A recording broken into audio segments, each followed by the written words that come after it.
রাবিআ ইবনু কাব আল আসলামি রাদিয়াল্লাহু তাআলা আনহু।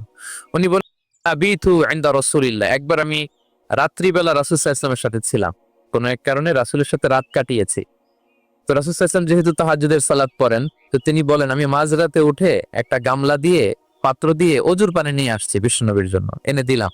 বিশ্বনবী এত খুশি হলেন, আমাকে বললেন, সাল, হে কাব, তোমার কি লাগবে চাও। উনি বললেন, আসআলুকা মুরাফাকাতাকা ফিল জান্নাহ।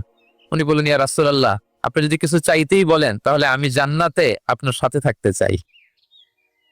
দেখেন কিভাবে ওনারা সুযোগ কাজে লাগাতেন। ওজুর পানি নিয়ে আসছে, বিষ্ণু খুশি হয়ে গেলেন, বলেন, তুমি কি চাও? বলে, আসআলুকা মুরাফাকাতাকা ফিল জান্নাহ। বড়টাই চাইছে, ছোটখাটো জিনিস চাই নাই। যে নবী, হে, আমি জান্নাতে আপনার সাথী হতে চাই। বিষ্ণু বললেন, আওয়া গায়রা যালিক, আর কিছু চাও, অন্য কিছু লাগবে? বলতেছে না, উরিদু যাক, শুধু এইটাই চাই। তখন বিষ্ণু সাল্লাল্লাহু আলাইহি ওয়াসাল্লাম